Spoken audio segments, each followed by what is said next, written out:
I still recall the exact moment my world tilted, a half-crumpled fast food receipt lying on our kitchen counter, with items enough to feed 2 people.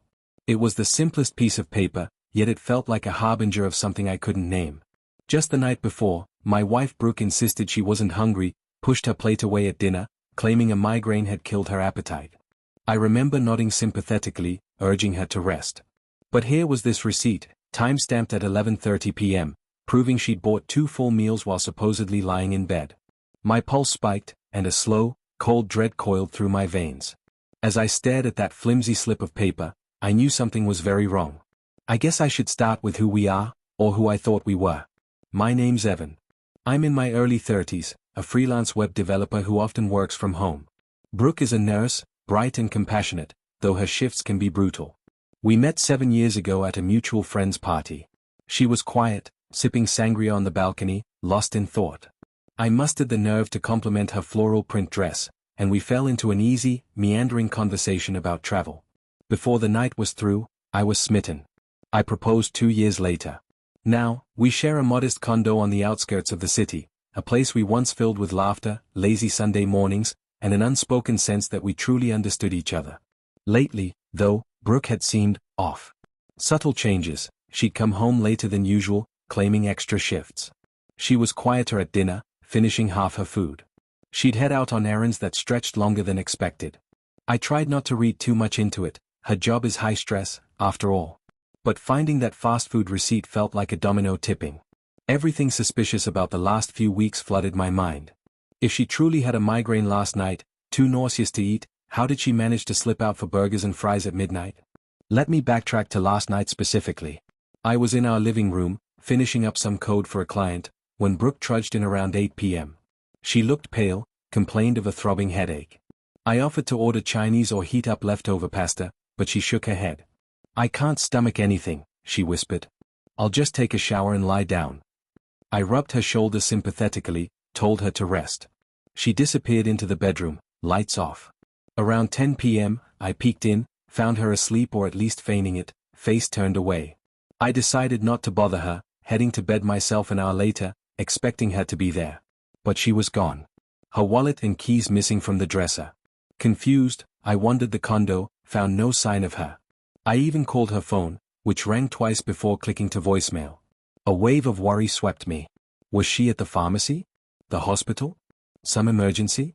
Anxiety gnawed at me until she returned near midnight, hair damp and wearing fresh clothes. She apologized for waking me, even though I was wide awake. She said she'd felt so nauseous she drove to the 24-hour clinic for anti-migraine meds. I believed it. Why not? She's a nurse, she knows her body. She slipped into bed with a muttered good night, and I eventually dozed off, concern lingering. Then, the next morning, I stumbled upon that receipt while tidying the counter. The date and time, 11:30 p.m., matched her supposed clinic visit. The order was a double cheeseburger meal, a large fries, plus another burger and shake. 2 meals total. The total cost around $15. My hands trembled as I read the slip. She had definitely not come home carrying food. She never mentioned it, either. So who ate the second meal? My mind reeled. Could she have been picking up food for a friend in crisis? But why hide it? Why lie about being sick? The situation reeked of deception. My chest tightened with heartbreak and alarm.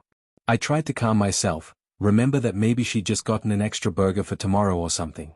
But we had a fridge full of groceries, and she specifically claimed she was too nauseous to eat. This wasn't adding up. Before I could gather my thoughts, Brooke walked in, already dressed for her shift. I scrambled, shoving the receipt into my back pocket.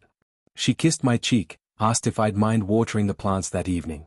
I forced a nod, my pulse hammering. She seemed so normal, no sign of guilt or panic. That made me question whether I was overreacting. Then again, maybe she was just a good actress. After she left, I texted her, "Feeling better today?" She replied, "Yeah, headache gone. Thanks, love you." That short message rattled me more. She was lying so easily. Instead of confronting her by phone, I decided to wait until she came home. Maybe I'd talk to her calmly, see if there was a benign explanation. But dread curled in my stomach all day.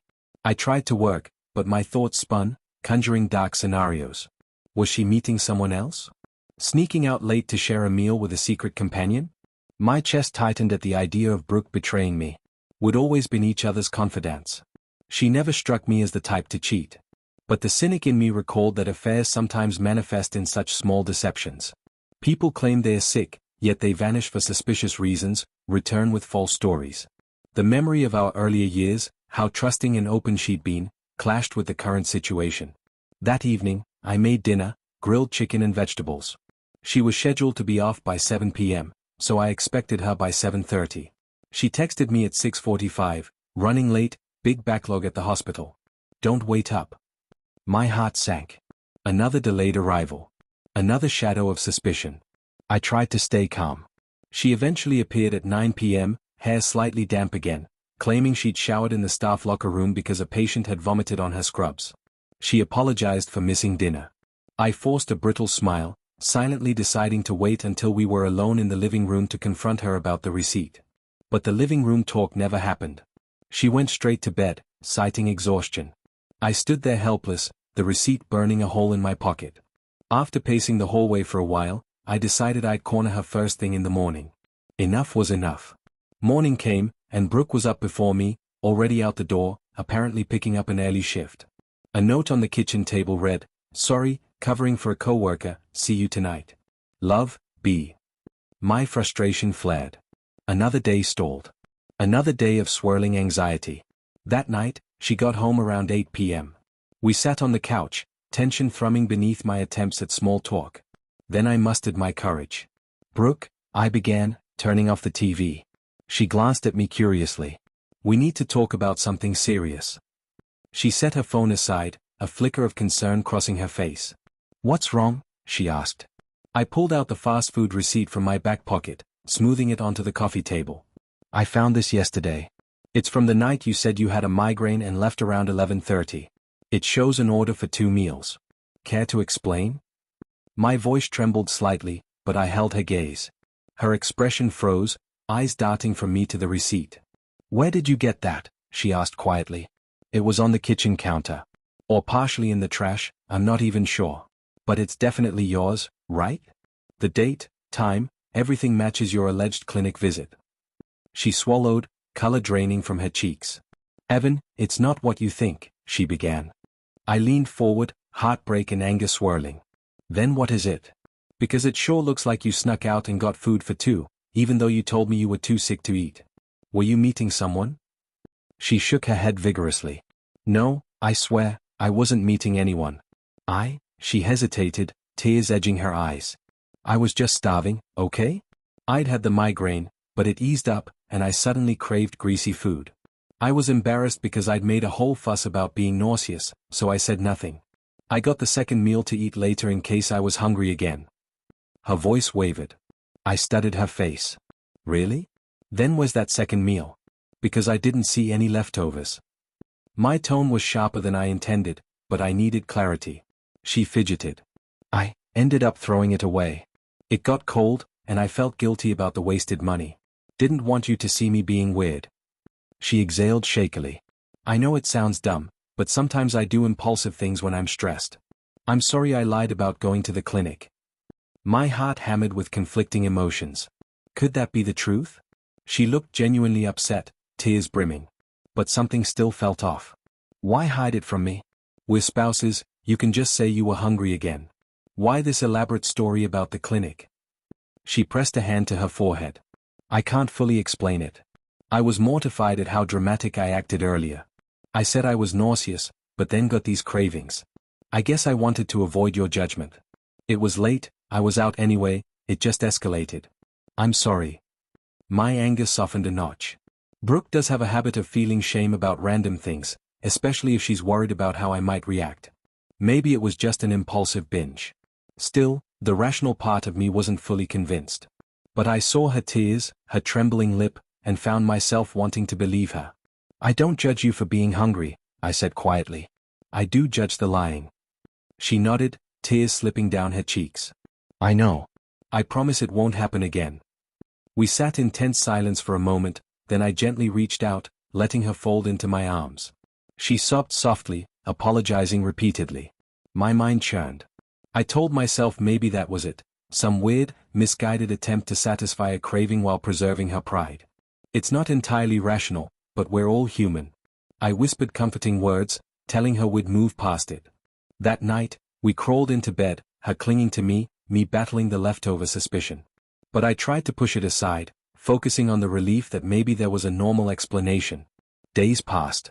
She seemed lighter, more open, though occasionally anxious. She texted me from work more often, sharing little updates, so bored, next patient in 10 minutes, or we got new scrubs, haha. We returned to a semblance of normal. I let out a cautious sigh of relief, thinking the receipt drama was behind us. Then a small incident reignited my doubts. One afternoon, I noticed a partial conversation on her phone's lock screen, a text from someone named Trish, apparently a coworker friend. The snippet read, "He suspect anything? We good to go for," that was all I saw before it vanished. He suspect anything? The words jolted me. It might be completely innocent, but combined with the fiasco we'd just had, alarm bells rang. Could Trish be referencing me? Suspecting something about that fake migraine night? I gently probed Brooke later. "Hey, you still talk to Trish a lot? How is she?" She tensed slightly, then forced a casual tone. "Oh, yeah, she's fine, we chat sometimes." She quickly changed the subject. My wariness spiked. My gut told me there was more to this. However, I'd promised to trust her. So I said nothing further, letting the tension simmer beneath the surface. The following week, she claimed she needed to pick up an extra shift on Friday night. That made me uneasy, but I nodded politely.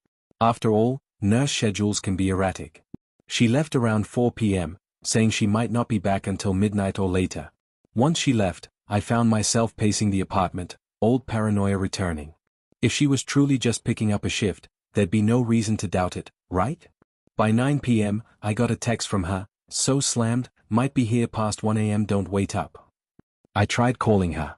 She didn't answer. My anxiety skyrocketed. Possibly she was busy with patients, or possibly she was ignoring my call. Finally, around 11 p.m., I decided enough was enough. I hopped in my car and drove to the hospital. She told me the name of the ward where she usually works. In the parking lot, I typed out a quick text, "Just wanted to bring you dinner. Are you free?" She replied after 5 minutes, "So busy, no time to meet. Thanks though." My suspicion soared. If she truly was here, I could maybe slip inside, see if she's actually on duty.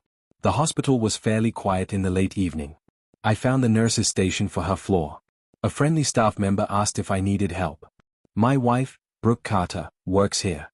She told me she's covering a shift." The staff member frowned at the name, checked a computer. "Brooke Carter, you said? She's not on the schedule tonight. Are you sure it's this department?" My heart sank. She's not on the schedule? Could she be in another ward? The staff member shook her head. "We can check the system. 1 second." She typed away, then looked up sympathetically. "I'm sorry, but there's no record of a Brooke Carter clocked in tonight." My stomach twisted. Could it be an emergency call or something? The staff member shrugged. "I'd see it here if she was on shift. You might want to check with her personally." I stepped away, a wave of betrayal crashing over me. She'd lied again. She wasn't at the hospital. So where the hell was she? I retreated to my car, tears stinging my eyes. The revelation hammered me. She'd invented an entire shift to vanish somewhere. This wasn't about a midnight burger binge. Something bigger was going on. My breath hitched. Was she with another man? Another woman? Meeting someone secretly? The heartbreak felt suffocating. I typed a calm text. "Hey, are you sure you're working? I'm at your floor, they said you're not scheduled." She didn't respond. 15 minutes later, no reply. At midnight, I drove back to our condo, mind swirling with scenarios. Another half hour passed before she finally texted, "Finished, heading home. Sorry for the delay, chaotic shift." A jolt of anger coursed through me. She was still lying. I didn't respond, just paced the living room, waiting. She arrived around 1 a.m., wearing scrubs, hair messy as though she'd worked all night. The audacity made me nauseous. She walked in, gave me a tired smile. "You're still awake?" I stared at her, trembling with fury. "I went to your hospital tonight," I said hoarsely. "They said you weren't on shift." Her expression flickered from shock to alarm. She opened her mouth, closed it, tears springing to her eyes. "Evan, let me explain," she began, voice shaking. Explain what? That you left wearing scrubs, pretended to be at the hospital, and you were actually somewhere else. I snarled, tears in my own eyes. Are you cheating on me? The words tumbled out with raw anguish. She shook her head, tears spilling. No, it's not an affair, I swear. I can't do this anymore. She sank onto the couch, sobbing. I've been lying, yes, but not because of some affair. I'm overwhelmed, Evan. I started going to these all-night volunteer sessions at a free clinic in the next town, under the table, because they're not officially sanctioned by my hospital.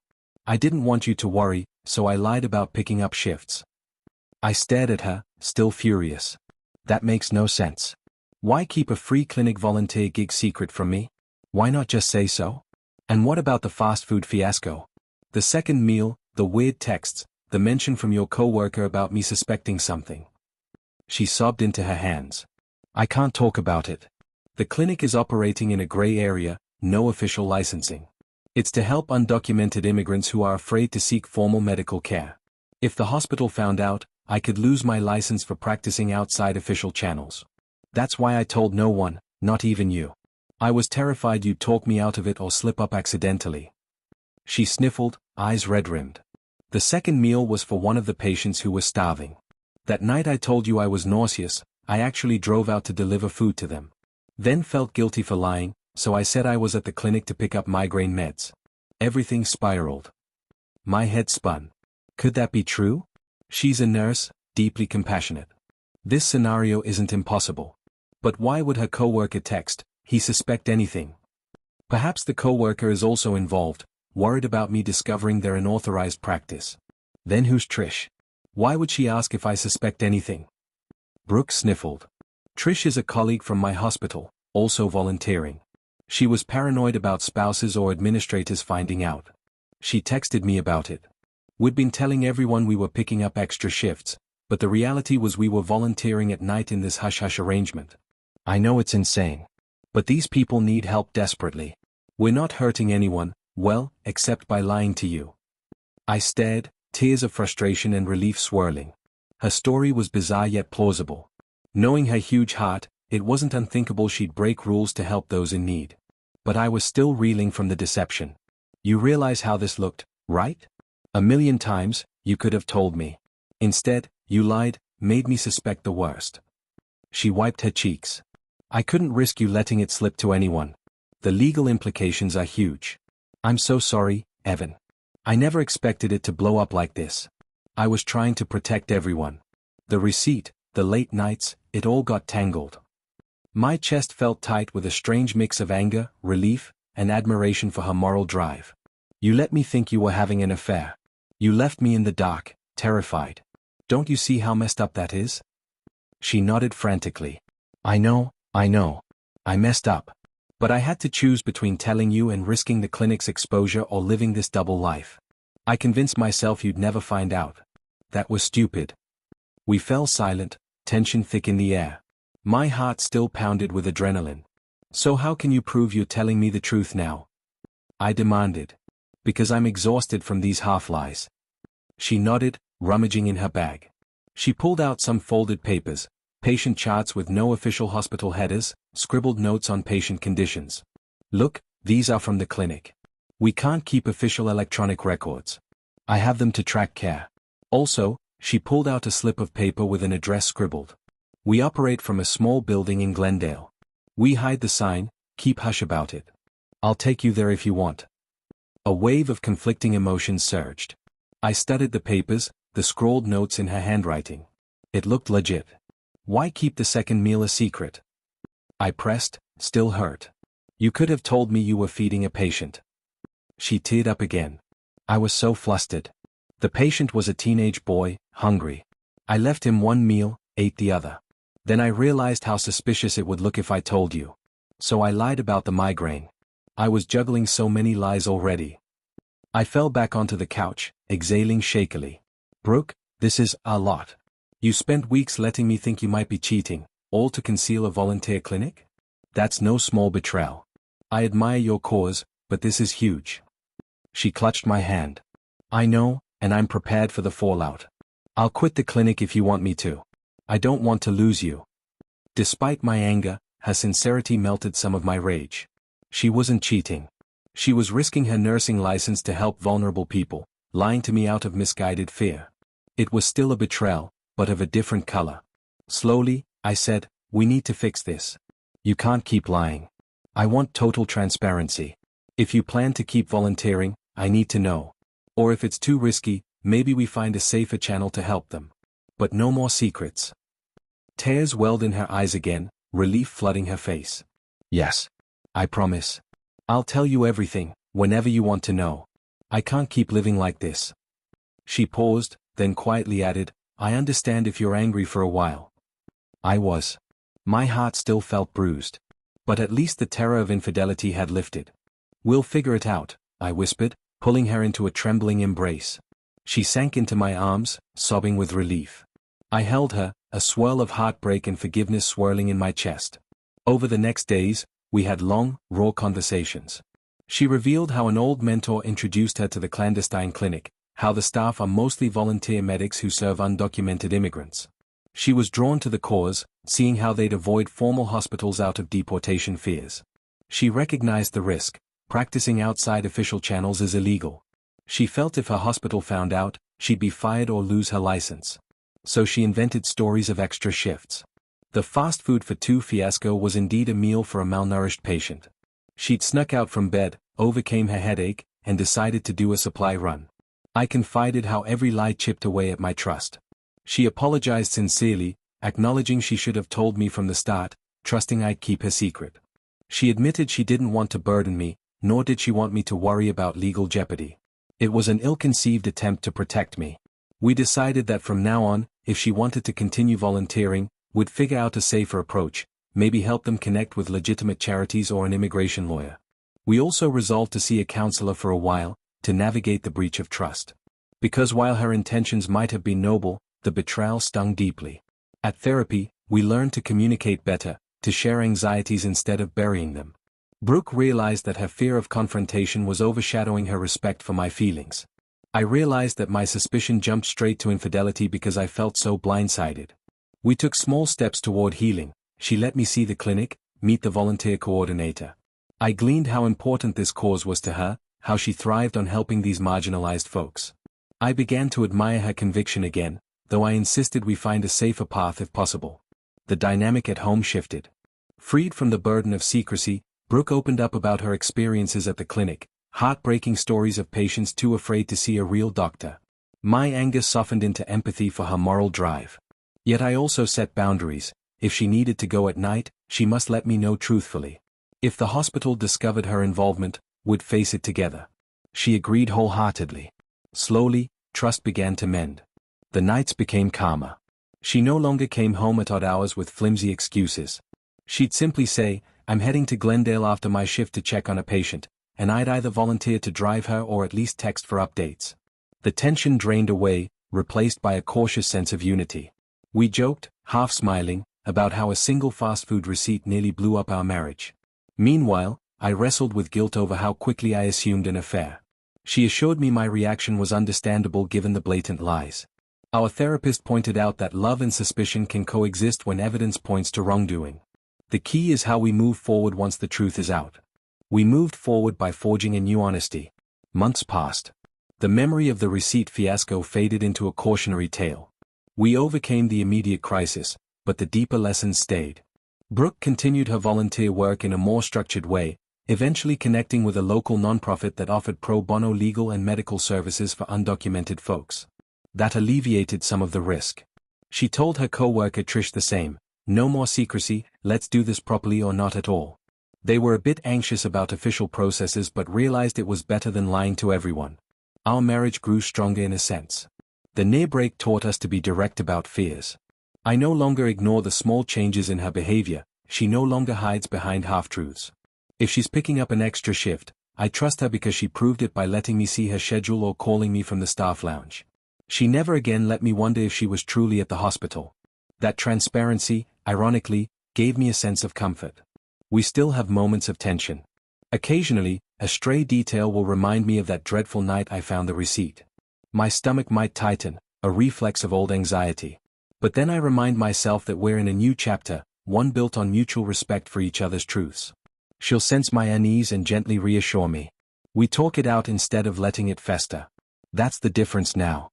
Looking back on it all, I marvel at how a single slip of paper, a receipt, just a small list of items and a total, could unravel so many lies, yet also pave the way for deeper honesty. It's sobering to realize how easily we can jump to the worst conclusions about those we love. And it's equally sobering to realize how easily a well-meaning lie can balloon into a nightmare. But perhaps the scariest part is how close we came to divorcing over an assumption that turned out to be untrue. She wasn't betraying me romantically, she was betraying me by not trusting me with her dangerous but benevolent secret. Today, I keep that receipt tucked in my desk drawer. Not as a bitter reminder, but as a symbol of caution. Whenever I sense the slightest tension or see a suspicious sign, I remind myself to talk first, to ask open questions, to approach her calmly. She, in turn, promised never to hide major aspects of her life from me again, no matter how well-intentioned. That synergy, that willingness to look each other in the eye and say let's talk, is the bedrock we stand on now. I sometimes wonder what might have happened had I confronted her more aggressively that first night, or if the receipt had never surfaced. Would she have carried on the deception indefinitely? Hard to say. But I suspect eventually guilt or slip-ups would have exposed everything. The truth has a way of emerging. At least we had the chance to face it before irreparable damage was done. Friends sometimes ask me if we ever get bored or complacent, 8 years into marriage. I used to shrug and say we're comfortable. Now, I have a more nuanced answer. Comfort can breed secrets if we're not vigilant, but it can also breed love strong enough to withstand revelations. We discovered we can love each other enough to adapt, to rebuild. That's more meaningful than any fleeting sense of stability. It's not always easy. Even though I now know the truth about her clandestine volunteer work, lingering shards of betrayal occasionally jab my heart. She'll sense it, and we'll talk. Or I'll join her in the nonprofit's public events, gleaning how her nursing skills transform lives of those living on the margins. I see her compassion in action, and my pride in her overshadow any leftover bitterness. She's truly a caretaker at heart. Hiding it was her biggest mistake, but it came from a place of wanting to protect me, and her license, not from a desire to hurt me. As for the nonprofit clinic, it's transitioned to a more legitimate operation, thanks in part to a coalition of local activists. They've arranged partial funding, volunteer legal counsel, and staff who don't risk their professional licenses. Brooke still helps out, but no more stealth shifts. The community they serve is still precarious, but at least now the volunteers aren't forced to lie. That also means our household tension is drastically reduced, no more extra shifts or mysterious migraines.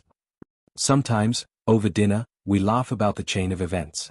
The comedic irony of a fast food receipt revealing more than any detective's snooping. She'll grin sheepishly, acknowledging that the burger for two fiasco was her worst cover-up ever. I'll tease her about how she's too honest to be a successful liar. But behind the laughter, we know there was real pain. We hold each other a little tighter, grateful we survived the storm.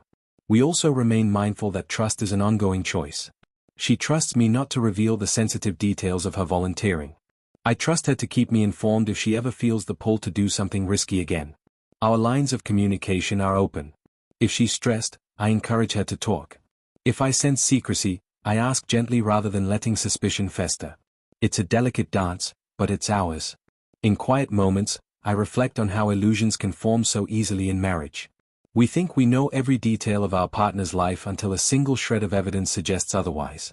Then we question everything. In our case, illusions were shattered only to reveal a truth that, while painful, was more hopeful than an affair. She was motivated by altruism, not betrayal. Realizing that changed my perspective on love, on how we judge each other's actions. People can do the wrong things for reasons that aren't malicious but can still cause heartbreak. The key is whether we can forgive, adapt, and grow. I also discovered that heartbreak doesn't always come from infidelity. Sometimes it's the sense that your partner doesn't trust you enough to share something important. That wound cuts deep.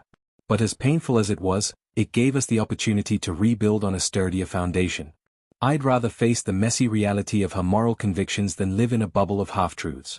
If anyone reading this wonders whether they should keep a secret from someone they love, let our story be cautionary. Secrecy might feel necessary or protective in the short term, but the fallout when discovered can be far worse than if you'd been honest from the start. And for those who suspect a partner's betrayal, sometimes the truth is more complicated than you imagine. Approach it carefully, ask questions, try to see beyond the immediate suspicion. Not every receipt for two is proof of an affair. In the end, she claimed she wasn't hungry, but that fast food receipt showed an order for two. That single slip of paper rocked our marriage to its core. Yet ironically, it also forced everything into the open, letting us address a deeper rift. Today, as I watch Brooke hum while making dinner, genuine contentment in her eyes, I'm reminded that we've come out stronger. The memory of that receipt still stings, a reminder of how easily trust can unravel. But it also marks the night we chose honesty over fear. I look at her, and she catches my gaze, offering a gentle smile. In that smile, I see the woman who risked everything to help strangers in need, the woman who made a terrible mistake in lying, and the woman who's still my partner in this unpredictable life. We survived. We learned. And in a strange way, we're grateful we faced the truth, because illusions would have killed our love in the end. Now, we're building something more genuine, no matter how messy the real story might be.